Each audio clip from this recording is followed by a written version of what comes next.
पिछले क्लास में हम लोगों ने क्वेश्चन नंबर 1 से लेकर 5 तक के सभी क्वेश्चंस को सॉल्व कर लिया था। प्रश्नावली 8.1।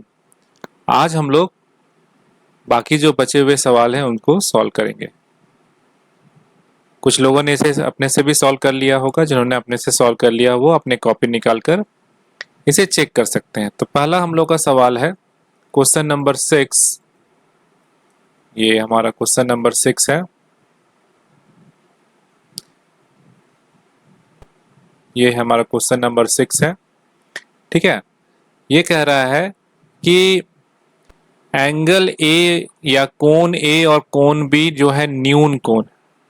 न्यून कोण हम लोग जानते हैं, न्यून कोण किसको कहते हैं? जिसका वैल्यू 90 डिग्री से कम होता है। तो इसका मतलब है कि ए और बी जो है ट्रायंगल में वो तो हमारा 90 डिग्री का कोण नहीं है। इसका मतलब जो बचा हुआ है सी, क्योंकि कोण तो हमारे 3 ही होते हैं ट्रायंगल में, तो बचा हुआ जो है हमारा सी है वो मेरा 90 डिग्री का है।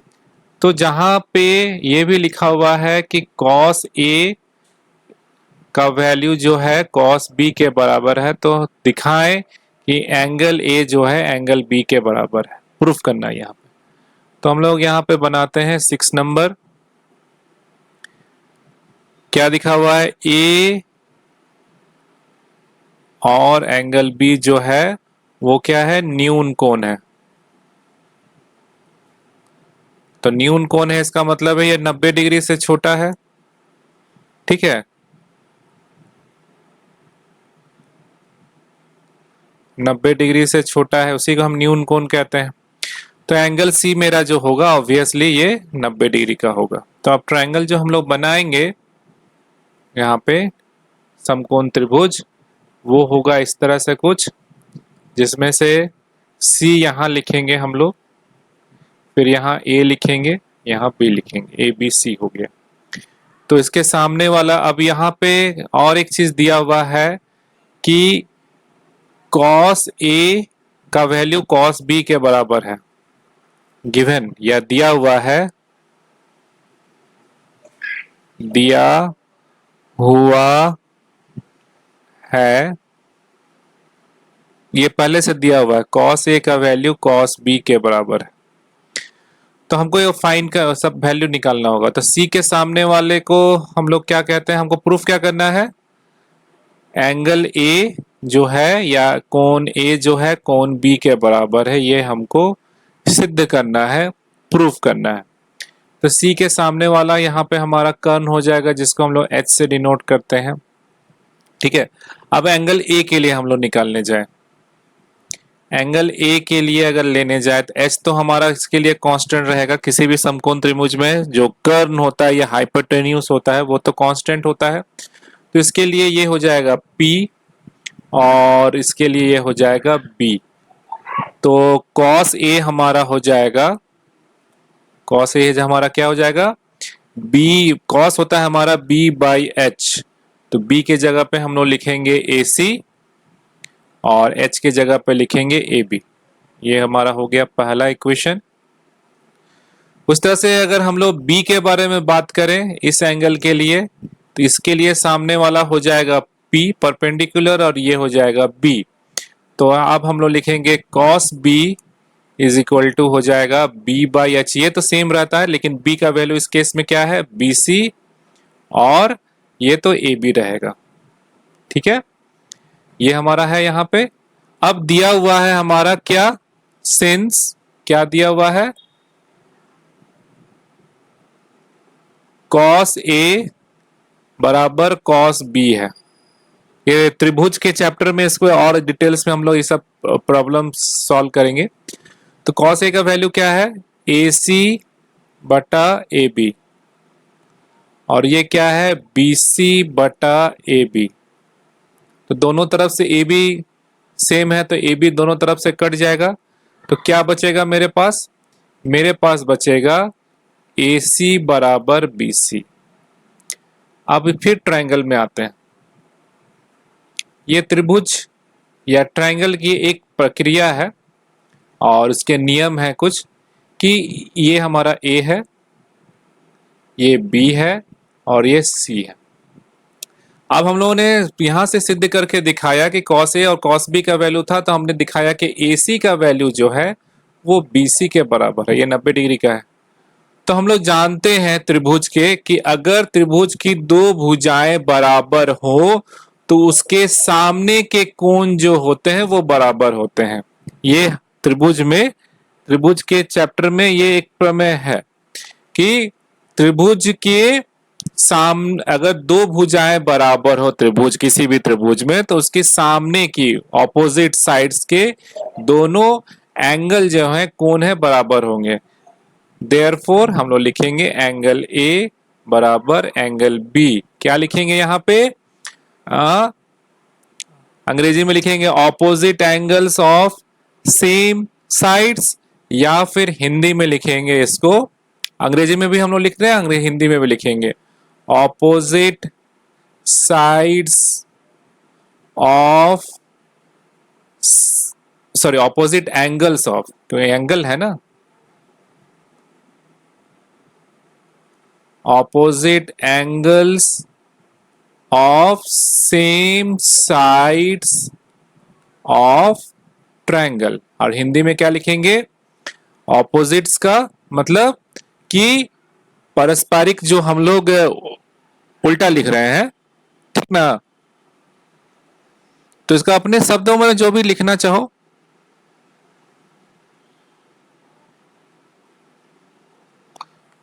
ठीक है, सेम साइड है मतलब त्रिभुज के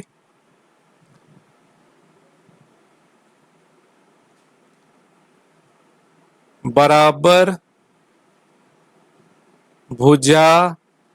भुजाओं के सामने के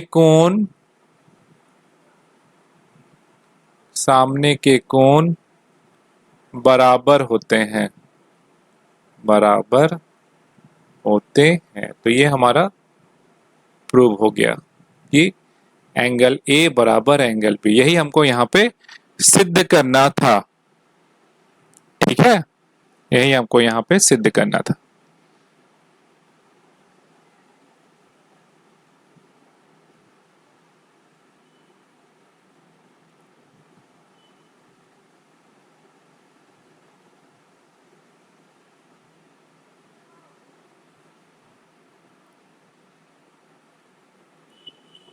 अब हम लोग आते हैं प्रश्न नंबर 7 में।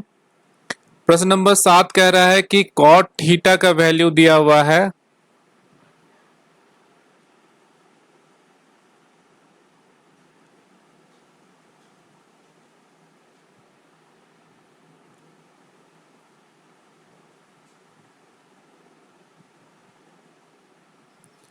Cot theta is equal to 7/8 दिया हुआ है, तो इसका वैल्यू हमको फाइंड करना है पहला, और दूसरा है कॉट स्क्वायर थीटा का वैल्यू फाइंड करना है।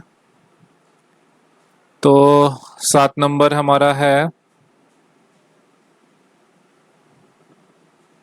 Cot theta is equal to 7/8, ये दिया हुआ है। Cot theta is equal to 7/8, तो हमको 1 प्लस साइन थीटा माइनस 1/साइन theta 1 plus cos theta 1 minus, ये हमको फाइंड करना है। पहला सवाल है इसका 1 plus sine theta 1 minus sine theta बटा 1 plus cos theta 1 minus cos theta, इसका हमको वैल्यू फाइंड करना है। तो कैसे बनाएंगे? ठीक है, तो सबसे पहले हम लोग जानते हैं ये प्रमेय, या जिसको हम लोग बीजगणित का नियम भी कहते हैं कि a plus B into A minus B is equal to होता है a square minus B square. तो इसके जगह पे हम लोग डायरेक्टली लिख सकते हैं, ये अगर a है, ये b है, ये भी a और ये b है, तो ये हो जाएगा 1 का स्क्वायर माइनस a की जगह पे 1, और ये हो जाएगा साइन थीटा का स्क्वायर, और ये हो जाएगा 1 का स्क्वायर, और ये हो जाएगा कॉस थीटा का स्क्वायर। ठीक है, तो ये हो जाएगा 1 माइनस, बहुत आसानी से हम लोग सॉल्व कर रहे हैं, 1 minus sine square theta 1 minus cos square theta. अब हम लोग जानते हैं नियम जो पढ़े हैं कि साइन स्क्वायर थीटा प्लस, हम लोग जानते हैं since sine square theta plus cos square theta is equal to 1 होता है। तो अगर इसको हम इधर लेके जाएं तो हो जाएगा sine square theta is equal to 1 minus cos square theta पहली बार में, और दूसरी बार में अगर कॉस को उधर लेके साइन को उधर लेके जाएं तो हो जाएगा cos square theta is equal to 1 minus sine square theta. ठीक है, तो हम लोग लिखेंगे 1 माइनस साइन स्क्वायर थीटा के जगह पे कॉस स्क्वायर थीटा ये वाला, और यहां पे हम लोग लिखेंगे इसके जगह पे साइन स्क्वायर थीटा। तो हो जाएगा ये cos theta by sine theta का होल स्क्वायर, ऐसा लिख सकते हैं हम लोग। हम लोग जानते हैं cos theta by sine theta ये होता है कॉट थीटा, तो ये हो जाएगा कॉट थीटा का स्क्वायर, और कॉट थीटा का वैल्यू हमारा दिया हुआ है 7/8, 7/8 का स्क्वायर, 7 का 7 गुना 7, और ये हो गया 8 गुना 8, तो ये हो गया 49, 49, और ये हो गया 64। तो ये हमारा उत्तर हो गया। काफी आसान था, और लंबा प्रोसेस में अगर जाए तो साइन थीटा पहले निकालना पड़ता p/h से, फिर कॉस थीटा निकालना पड़ता b/h से, फिर उसका वैल्यू पुट करते, तो उस तरह से भी ये बन सकता था। तो ये हमारा 7 नंबर बन गया। 8वां नंबर सवाल कह रहा है कि यदि 3 cot a is equal to 4 है तो जांच कीजिए इसका वैल्यू इसके बराबर है या नहीं। हमको दिखाना है, प्रूफ नहीं करना है, कि दिखाना है कि ये इसके बराबर है कि नहीं है, नहीं भी हो सकता है। तो पहला दिया हुआ है 3 cot a is equal to 4, question number 8। ये दिया हुआ है question number 8, 3 cot a is equal to 4। तो यहां से हमारा cot a is equal to कितना हो जाएगा 4/3, ठीक ना। cot a का वैल्यू कितना हो गया 4/3। अब हमको क्या प्रूफ करना है, लौटते हैं हम लोग सवाल पे। प्रूफ करना है, मैंने दिखाना है सो करके 1 माइनस टेन स्क्वायर ए प्लस ये, तो मतलब हमारा LHS है, लेफ्ट हैंड साइड जिसको हम लोग कह सकते हैं।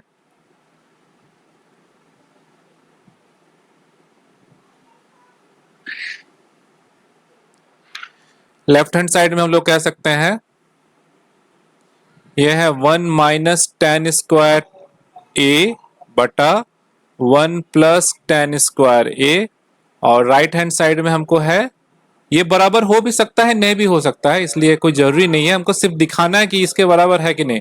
1 कॉस स्क्वायर ए माइनस साइन स्क्वायर ए, कॉस स्क्वायर ए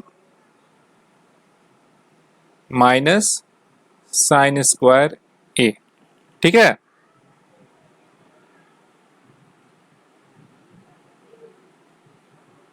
ये हमको दिखाना है यहां पे। तो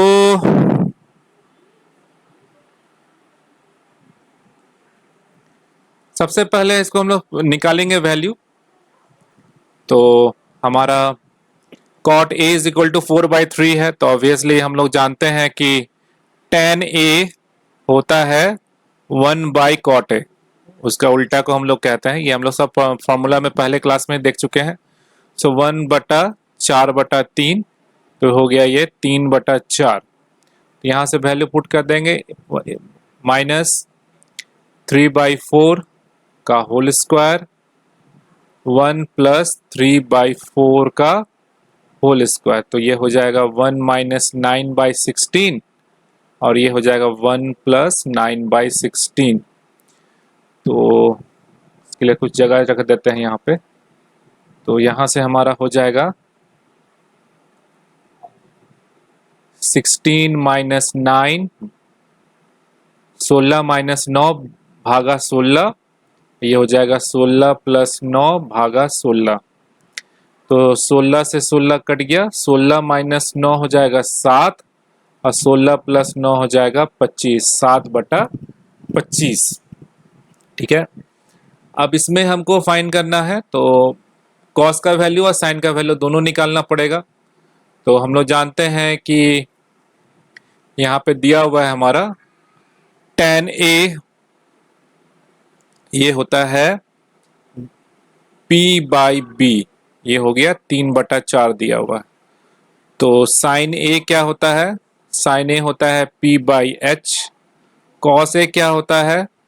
ये होता है B/H। तो दोनों में हमारा H नहीं पता है, तो H कैसे निकालते हैं? तो हम लोग जानते हैं H इस पाइथागोरस थ्योरम से H² इज इक्वल टू होता है P² प्लस B²।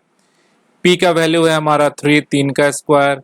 B का वैल्यू है 4, 4 का स्क्वायर। ये हो गया 9 और ये हो गया 16, 25 मैंने 5 का स्क्वायर। तो हमारा H का वैल्यू कितना हो गया? 5। तो हम लोग लिखेंगे P मेरा 3 है, ये हो गया 5, और B मेरा कितना है? 4, 4, 5। तो यहाँ पे वैल्यू पुट कर देते हैं, तो ये हो जाएगा कॉस की जगह पे 4/5 का स्क्वायर, और ये हो जाएगा 3/5 का स्क्वायर।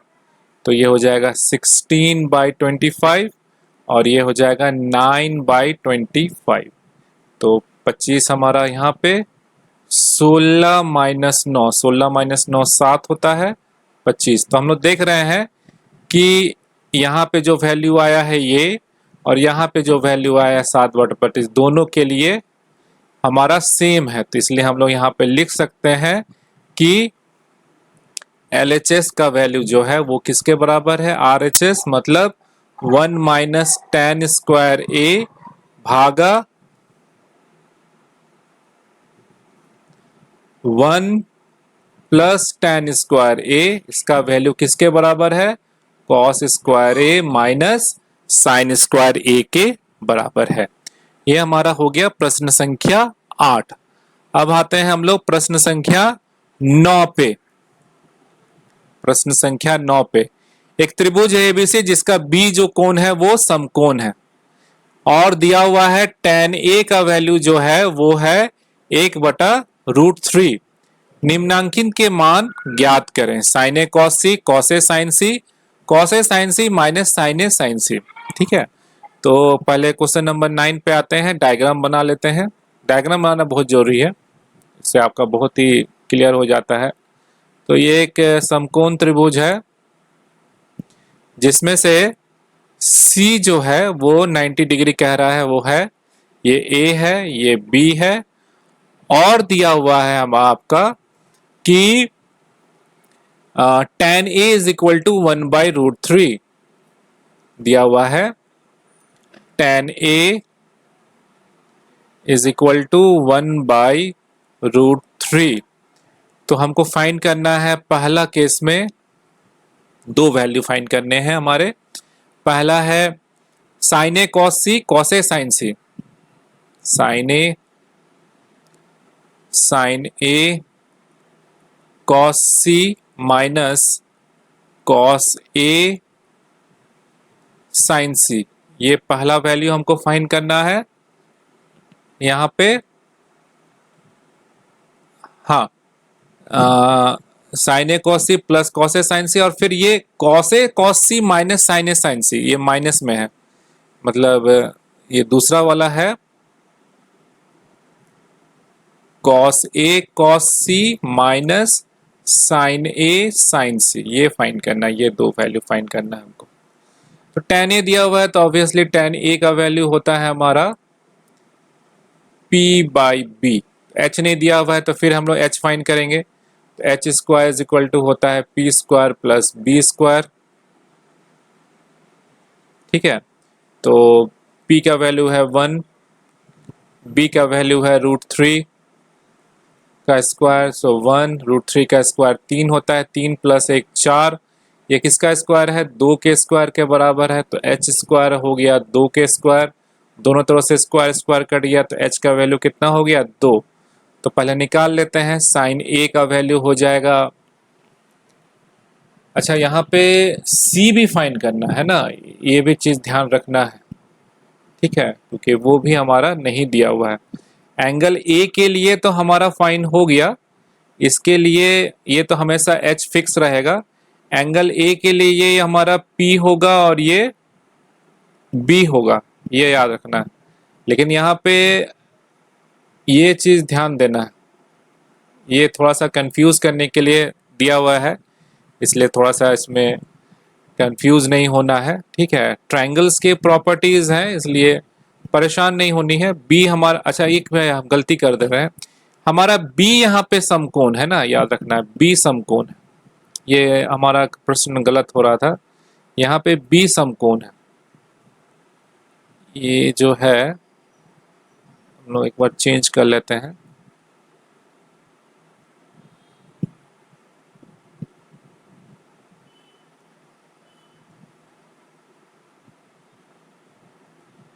बी समकोण है, ये ए हो जाएगा, ये सी हो जाएगा। हाँ, तो ए के लिए हमारे ये वैल्यूज हो गए, तो हम लोग निकाल सकते हैं साइन ए और कॉस ए निकाल सकते हैं, क्योंकि दोनों की आवश्यकता है हमको यहाँ पे। तो साइन ए हो जाएगा p बाई एच, तो p इस केस में हमारा है 1 और h का वैल्यू अभी हम लोग ने निकाला 2। कॉस ए हो जाएगा हमारा b बाई एच, b और b का वैल्यू यहाँ पे है √3 और h का वैल्यू है 2। ये हो गया। अब हमको c निकालने हैं, तो c के केस में ये जो हमारा एंगल c होगा, इसके लिए h तो यही रहेगा, लेकिन इसके सामने का भुजा है तो ये हो जाएगा p,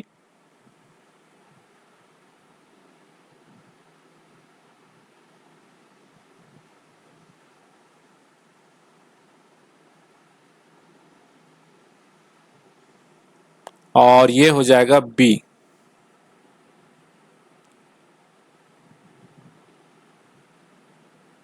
ठीक है, ये हो जाएगा हमारा b। तो हम लोग इसको भी फाइंड कर लेंगे, sine c is equal to और cos c is equal to,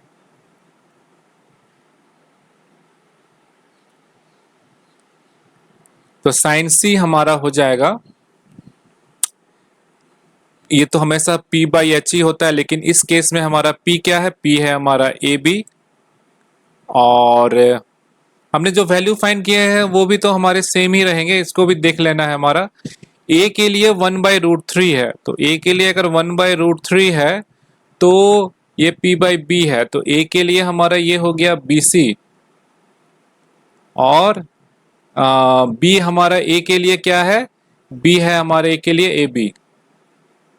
तो हमारे कौन कौन से वैल्यू पते हैं हमको, हमको पता है कि AB का वैल्यू है √3 और BC का वैल्यू है, ये तो चेंज नहीं करेगा ना, सिर्फ P और B चेंज करेगा 1, और AC जो है वो हमारा H जो हमने निकाला है 2, तो ये हो जाएगा हमारा H का वैल्यू है AC, तो AB का वैल्यू है हमारा √3 और AC का वैल्यू है हमारा 2। कॉस ये होता है b बाई एच, इस केस में हमारा b है BC और ये है AC, तो BC हो जाएगा हमारा 1 और ये हो जाएगा 2। तो हमने सब फाइंड कर लिया। अब आते हैं पहले नंबर पे। पहला नंबर सवाल है sine A cos C plus cos A sine C। तो साइन A का वैल्यू कितना है 1/2, कॉस C का वैल्यू कितना है 1/2, कॉस A का वैल्यू क्या है √3/2, साइन C का वैल्यू क्या है √3/2। यहाँ से देख लेंगे, ये चारों वैल्यू हम लोगों ने फाइंड किए हैं। तो ये हो जाएगा 1/2 गुना 1/2 1/4, और ये हो जाएगा √3 3 और नीचे 4। हमारा एलसीएम हो गया 4, 1 + 3 हो गया 4/4, ये हो जाएगा इसका वैल्यू 1। दूसरे नंबर पे आते हैं, ये हमारा दूसरा नंबर सवाल है। ये है हमारा cos A cos C minus sine A sine C।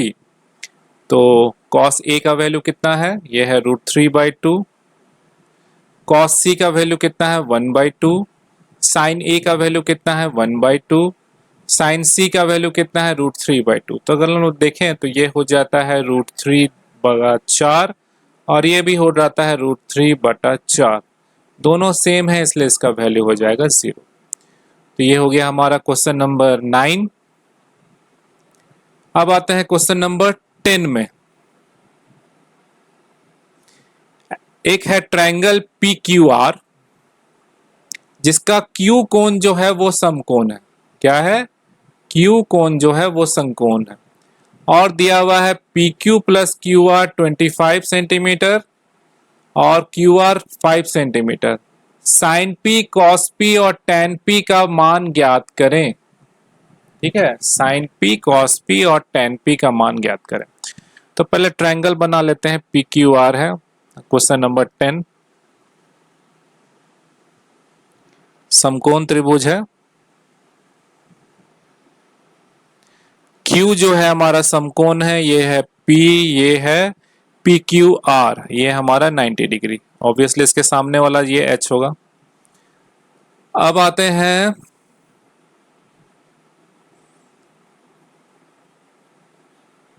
क्या क्या दिया हुआ है। Q समकोण है, ठीक है। P R plus Q R, P R plus Q R is equal to 25 centimetre, 25 centimetre दिया हुआ है।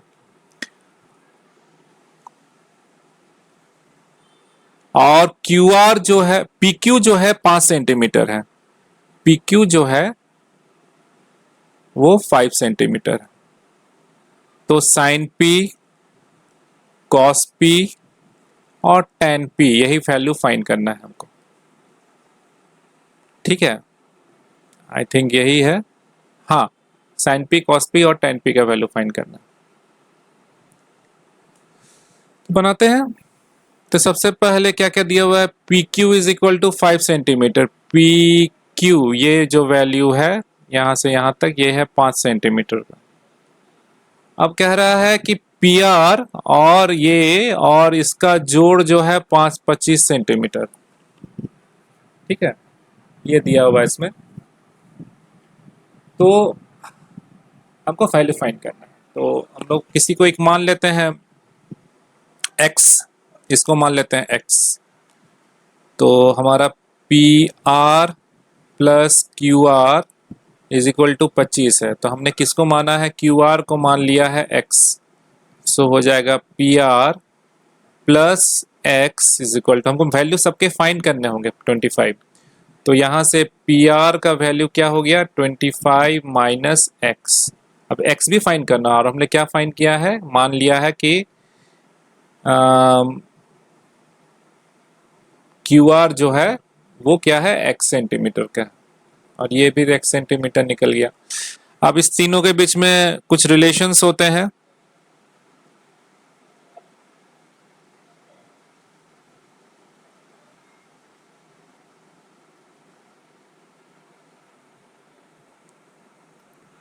तो हम लोग जानते हैं पाइथागोरस थ्योरम से,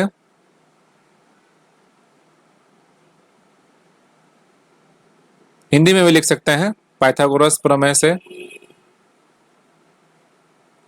क्या होता है, कर्ण का स्क्वायर, कर्ण क्या है, पी आर का स्क्वायर किसके किसके जोड़ के बराबर होगा, क्यू आर के स्क्वायर प्लस पी क्यू के स्क्वायर के बराबर होगा।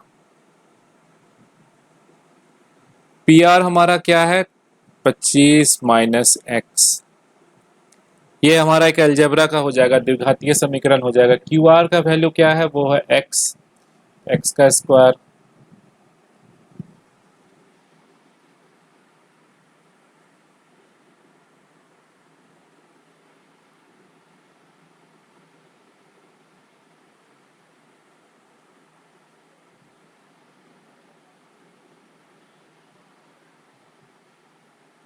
ठीक है। तो पी क्यू का वैल्यू कितना है हमारा, पी क्यू का वैल्यू है हमारा 5, 5 का स्क्वायर। तो ये हो जाएगा हमारा एक्स स्क्वायर प्लस 25, 5 का स्क्वायर 25। ये हो गया a माइनस बी का होल स्क्वायर। तो ये हम लोग जानते हैं क्या होता है, A square plus B square minus 2ab। तो ये हो जाएगा हमारा 25 का स्क्वायर प्लस एक्स का स्क्वायर माइनस 2 गुना 25 इंटू एक्स, और ये हो गया एक्स स्क्वायर प्लस 25। तो 25 का स्क्वायर होता है 625, ये हो गया एक्स स्क्वायर, ये हो जाएगा 50x ये हो जाएगा एक्स स्क्वायर प्लस 25। दोनों तरफ से एक्स स्क्वायर कट जाएंगे, तो ये हो जाएगा 625 minus 50x minus 25 is equal to 0। तो 625 में तो ये हो जाएगा 600 माइनस 50x इक्वल टू 0। तो 50x इज इक्वल टू हो जाएगा